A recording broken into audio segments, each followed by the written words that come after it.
All right, so this is part 6. Still on our topic, something about music. All right, we've seen music is spiritual. We've seen music opens a portal.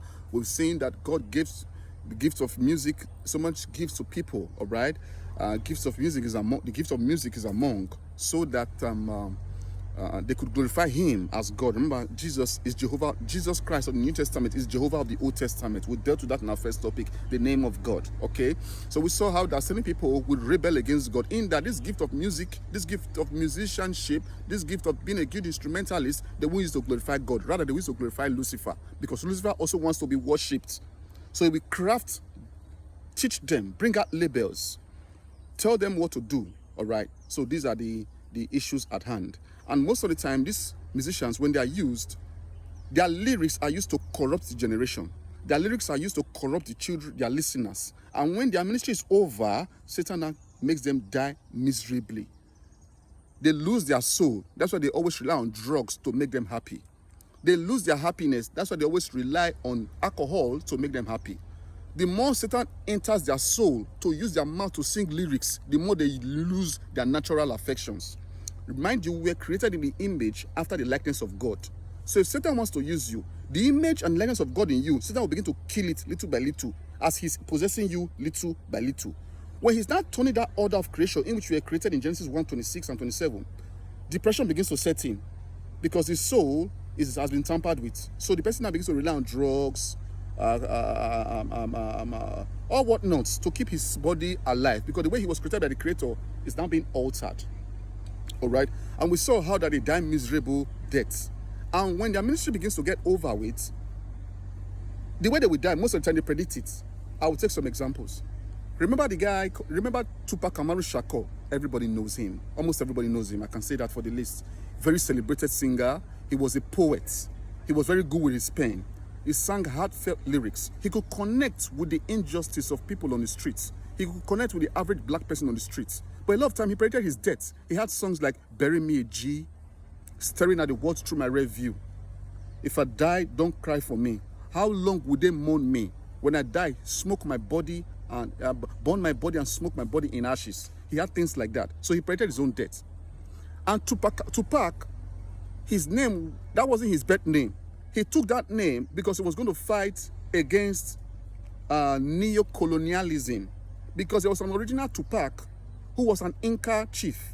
Inca is a tribe of Mexico, of the Mexicans, an ancient tribe of the Mexicans, all right? They were fighting against, I think, the Spanish colonialism over them in that day. And when Tupac then, this Tupac in that time, an Inca chief who was from Mexico, when he was fighting against the Spaniards, if I'm correct now, when he was caught, they tied him to 4 horses who pulled at once. And so his limbs, 2 hands and 2 legs, were dismembered from his body. And his body was buried into different parts of the country to put fear in any other person that will uprise against them. But when he was dying, he said something: I will die now, today, but another Tupac will rise up after me, who will do the same thing I'm doing. So when Tupac Amaru was born, that wasn't his birth name. When his mother gave it to him and changed his name to Tupac, a ministry has started. Tupac's lyrics were filled with words that were aimed at police, the government of the day. It was against oppression, all right? Good cause, but look at how he ended up. Tupac, the Inca chief, died in September, late 20s, at the age of 27 years. He died in the month of September. Tupac Amaru Shakur, the black American rapper, died in the month of September also, at the age of 25. A coincidence? No. A ministry was in operation. I'll take another person. A.L. Simmons, popularly known as DMX, from Yonkers, an East Coast location in New York. A very celebrated singer. Very, very celebrated singer. Had a lot of energy, had a gruffy voice, knew how to put emotions into the crowd of his listeners. He could pray and all that. There was something that happened to him. When he was singing a song, this song belongs to Mace. Mace was a singer in Bad Boy Entertainment who later became a preacher. The title of the song was called 24 Hours to Live. And Mace featured Black Rob, a singer in Bad Boys, featured a group called The Lux, featured DMX. When it got to DMX's verse on this feature, there was something he said. He said, 24 left until my death. I know where I'm going, but I will send you there first. I will waste a lot of lives, but I will cherish every breath. This song was released in the year 1997. It was recorded in the studio in 1996, but it was released 1997. I think the music video was done 1997. 24 years after 1997, DMX lost his life in 2021. Exactly what he said when he was singing that song, 24 left until my death. I'll bring up a third person. Lisa Lopez, the star singer in the group called TLC, early 2000s, very popular. In her last days, she was filming a documentary of her life. And the bus she was in, the driver hit a little boy. A little boy ran across and wasn't looking. He ran into the bus, and the bus kind of crushed him to death. The boy's last name was Lopez. When Lisa Lopez saw the situation, she said, this boy is dead. His surname is Lopez. The death that has killed this boy wasn't meant for this boy. The death was meant for me. I know I will soon die. 14 days after she said that, 14 days after that accident, Lisa Lopez was driving a car at very high speed. A car suddenly came in front of them. In trying to dodge the car, mind you, her name was Left Eye. That was her singing name, her moniker. Mind you, I tell you that these names they take. It's not just a name. It's a ministry that's in operation. So her name was Left Eye. She had a stain under her left eye. So as they were in trying not to hit the car that had stopped abruptly in front of her, she swerved to the left. When she swerved to the left, she hit a tree, and the car somersaulted about 3 or 5 times. She was the only one who died in the car. Every other person did not die, because they said she was the only one who did not wear seatbelts. There was a camera videoing everything, that had videoed everything in the car. The Beatles, a most successful musical group today in the world, their lead singer John Lennon said something. He said, I know I will not get to the age of 40. I know I'm going to die. A little body will just take a gun and pop my head. He was speaking to himself. When he got to the age of 40, he died by a gunshot to the head. So they predict their death. It's not them doing it. It's the spirit inside them that's using them. Now, in these last days, in the world of hip-hop genre, a most prolific rapper came forth. His name was Lil Wayne.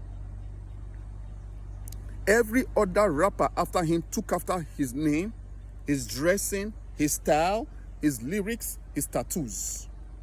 Lil Duck, Lil Baby, Lil this, Lil that, Lil Flip, Burna Boy, Joe Boy, Fire Boy. Why will a boy be born in the fire? Do you remember that movie called Hellboy? Why will a boy be born called Burna Boy? Do you remember that movie called Hellboy? How that Lucifer sent a son of his into the earth. These are the issues. Music is deeper than we think. It is worship. A portal is being opened. All right. Now, when you are a singer, when you're into music, you are actually expressing a form of art. Now, art is something God gave to human beings to express something from the inside onto the outside. This art comes in different forms. In music, if you're going to be a singer, this song you're going to sing that comes to you as an inspiration, it's already been sung somewhere. Your ear only picked it, the frequency, and it came to your heart as an inspiration, and you're writing it as lyrics. It's already existing somewhere, in the heavens or in the earth. When David sang songs those days, and the songs performed miracles, like casting out demons from King Saul's body, the lyrics of the songs were somewhere else. He will hear it, he will cast that as lyrics. When Elijah said, I hear the sound of abundance, that sound was being played somewhere else. Remember, music is going on in heaven. They worship God day and night. Elijah's ear as a prophet was tailored to pick that sound of abundance, and he was able to tell men on the earth today. The opposite is true. Wake up at night, 12 midnight to 3 o'clock. Tell yourself you want to write music. You begin to hear, inspiration begins to come from every angle. We will deal more on this in our next part, but I will run up with this. So as an art, you can either be a musician, you can hear sounds and preach to people in sounds. It's called music. You could be a painter.